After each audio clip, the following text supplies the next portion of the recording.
Merhaba arkadaşlar. Bir önceki videomuzda etkin bir sunum nasıl hazırlanır konusunu işlemiştik. Bu videomuzda ise etkili bir sunum nasıl yapılırı etkili bir sunum yaparak göstermeyi istedik.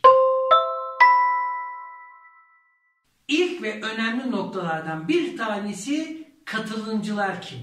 İş adamları mı? Akademisyenler mi? Ev hanımları mı? İlkokul çocukları mı? Lise çocukları mı?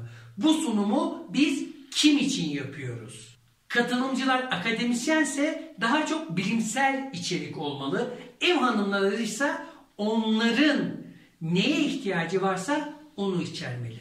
Bu bakımdan biz konuya hakim olmalıyız. Bunun için de iyi bir şekilde araştırma yapmalı, neyi, nerede, nasıl vereceğimizi bilmeliyiz. Bunun anlamı iyi bir planlama. Yani bir, katılımcı kim? 2, neye ihtiyacı var? 3, bu ihtiyacını nasıl gidermeliyiz? Bunları iyi bir şekilde bilip sunuyu ona göre planlamamız gerekmektedir. Peki nasıl hazırlanacağız? Prova, prova, prova. Prova heyecanınızı alır. Prova konuya hakim bir şekilde anlatmanızı sağlar. Provayı kendi başınıza yapın, arkadaşlarınızla yapın. Prova sonunda kendinizin eksiklerinizi düşünün. Arkadaşınızdan geri dönüşleri alarak sunumunuzu güzel bir şekilde hazırlayın. Sunumdan önce sunumun yapılacağı yere erken gidin. Tüm teknik ve gerekli hazırlıkları bizzat kontrol edin. Sunumdan önce herhangi bir aksaklık olmasını istemezsiniz. Peki sunumu yaparken ne giymeliyiz? Aslında bu sorunun cevabı çok basit. Temiz ve düzenli olmanız yeterli.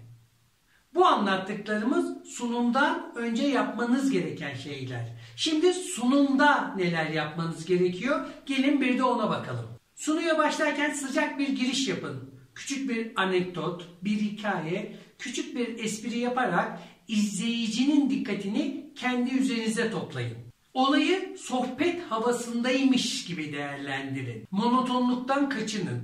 Gerektiği yerde sesinizi yükseltip alçaltın. Vücut ve el kol hareketlerinizle sunumunuzu destekleyin. İzleyicilerle devamlı iletişim halinde olun. Bazen bu konuşarak, bazen göz teması kurarak olabilir. Buradaki amaç izleyicinin sunudan kopmasını engellemektir. Herhangi bir şekilde birkaç kişinin konudan koptuğunu hissederseniz küçük bir mola verin, bir hikayeyle veya soru sorarak onların dikkatini tekrar kendi üzerinizde toplayın. Bir yerde benim şu anda durduğum gibi durmayın. Hareket edin. İzleyiciyi dinamik moda sokun.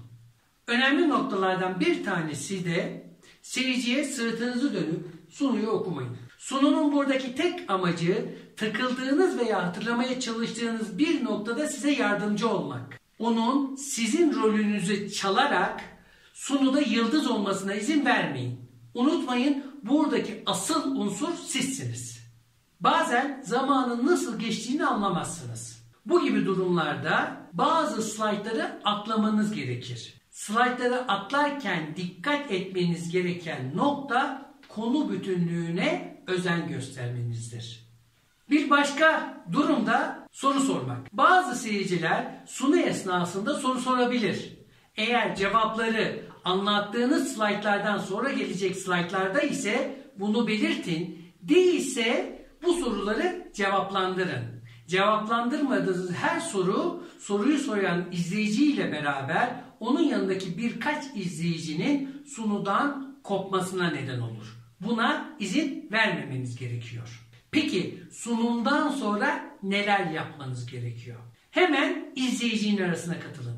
Onların sunum hakkında ne düşündüklerini, neler hissettiklerini öğrenin. Onlardan sunum hakkında dönüşler alın. Neleri fazla yapmışsınız, neleri eksik yapmışsınız, neleri yapmasanız, neleri yapsanız sunumu daha iyi hale getirirsiniz. Bu bittikten sonra bir yere oturun ve kafanızda sunumu 3-4 defa oynatın. Sizce neleri eksik yapmışsınız, nelerde gereksiz vakit harcamışsınız? Bunları yazın. Bir sonraki sunumlarınızda bunlara dikkat edin. Tüm işiniz bitti, rahatladınız. Artık kendinizi ödüllendirme zamanı. Bu nasıl olur? Arkadaşlarınızla dışarı çıkarsınız, bir film seyredersiniz, belki de arkadaşlarınızla veya ailenizle bir yemek yersiniz. Bir sonraki videomuzda görüşmek üzere. Bizi izlemeye devam edin.